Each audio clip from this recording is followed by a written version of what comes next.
มารีวิวแถวถนนไซนทาวน์เบิ่งเงียบกิ๊บเนาะทางโพเซียงเงียบไปเงียบมาสามเหลี่ยมข้ามตอนนี้เงียบกิ๊บ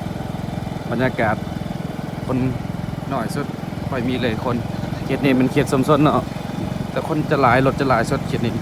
เป็นบุฟเฟ่ต์บุฟเฟ่ต์99หยวนนี่คนโคตรหลายนะแต่ก่อนก็มาคนกินตลอดนะบุฟเฟ่ต์ลาวนี่บุฟเฟ่ต์99หยวนที่อ้อมไปทาง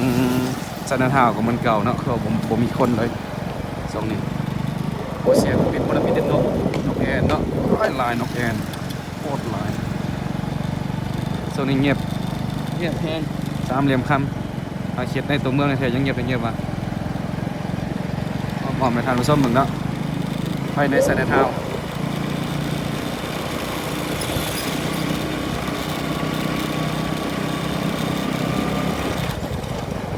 เป็นนกแอนสไลด์กันเป็นนกความหลายนกบางทีออกไปทางถนนไซนทาวน์ท่านนี้ก็เงียบเนี่ยอาหารผู้สาวแต่ก่อนหลายน้องผู้สาวความหลายที่นี่ผู้สาวก็ยังบ่มีเลยอาหารผู้สาวเขาก็หนีไปใส่หมดหนีไปเวียงมันเนาะกลับหมด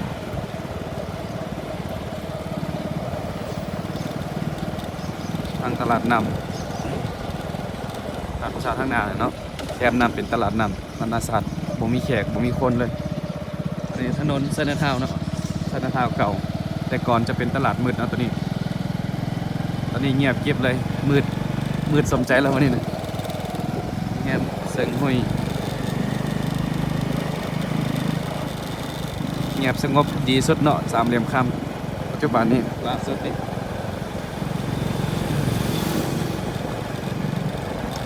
โคตรเงียบจริงๆเอาแฮม5 ดาวเนาะแฮมดอกนิ้วคำ5 ดาวเก็บพิเศษสามเหลี่ยมคำ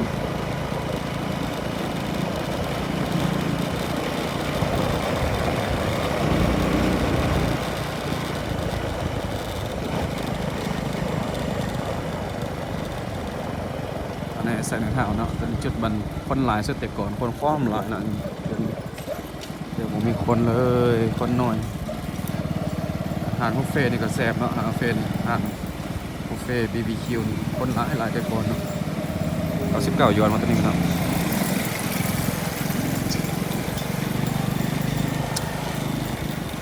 ลงมากับเป็นตลาดน้ำนานาศาสตร์เนาะนี่ก็เงียบกิ๊บเลยมีเฮลิคอปเตอร์เดี๋ยวเนาะท่านผู้ชมเฮลิคอปเตอร์มันตกอยู่โรงแรมดอกนิ้วคำเนาะบ่ฮู้ว่ามาซ่อมแปลงบ่หรือว่ามาอย่างเขาโดนนำกันโดยเฮลิคอปเตอร์อยู่ทางหน้านี่เนาะตอนหน้าโรงแรมดอกนิ้วคำนี่เขาเจาะมาซ่อมแปลงบ่หรือว่าเอามาโซ่ให้แขกเนาะบ่ฮู้เลยมาโซ่ทางหน้านี่เนาะน่าจะมาโซ่เนาะเพราะประเทศเวลาก็บ่มาโซ่ดึงดูดเอานักท่องเที่ยวบ่เนาะเฮลิคอปเตอร์อย่างนั้น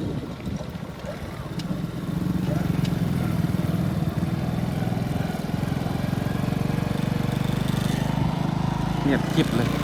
เฮลิคอปเตอร์